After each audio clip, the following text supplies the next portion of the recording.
Muito obrigado, Sr. Presidente.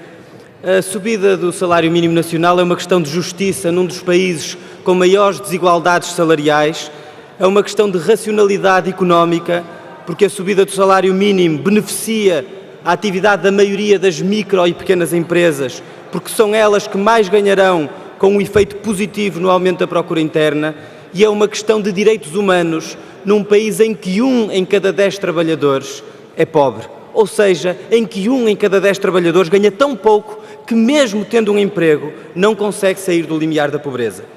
Que o exercício de uma profissão e que o acesso ao emprego não permitam escapar à pobreza é inadmissível e é uma ofensa à dignidade das pessoas.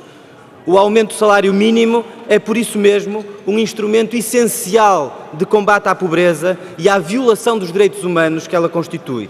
E por todas estas razões, o salário mínimo é, como se diz na petição, um elemento essencial e é uma questão de democracia.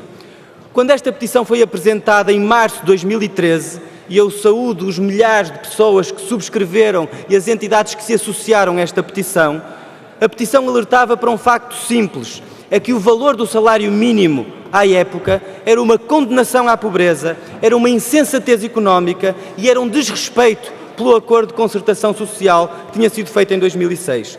E o ex-primeiro-ministro Pedro Passos Coelho respondeu em abril desse ano, confrontado com o objeto desta petição, o que tinha dito sempre. Criticou o aumento do salário mínimo, lembrando até que a Irlanda o tinha baixado. E cito o ex-primeiro-ministro: quando um país enfrenta um nível elevado de desemprego, a medida mais sensata é fazer exatamente o contrário, o oposto, a subir o salário mínimo, dizia Pedro Passos Coelho. E se na véspera das eleições a atualização do salário mínimo para o valor que estava acordado para 2011, ou seja, para 3 anos antes, o governo de direita teve uma obsessão durante os 4 anos em que governou, que foi reduzir o valor do trabalho, foi diminuir o rendimento das pessoas a partir da falsa ideia, do falso pressuposto de que os problemas de competitividade se resolvem com baixos salários. E hoje, quando nós discutimos novamente a subida do salário mínimo, ouvem-se os mesmos argumentos. É extremamente negativo para a economia, é uma utopia, dizem alguns dos líderes das confederações patronais, mesmo sabendo que o aumento do salário mínimo representa agora, o aumento que está em causa, que está proposto, representa apenas 0,1% do total dos custos de produção das empresas, e como se 530 euros, que é o que está agora proposto, fosse uma fortuna. E eles, líderes das confederações patronais, que seriam evidentemente incapazes de fazer a sua vida com 530 euros por mês, como seriam os deputados que neste Parlamento se têm oposto a esta medida. Felizmente, hoje a direita não é governo, nem é maioritária, nem no Parlamento, nem no país.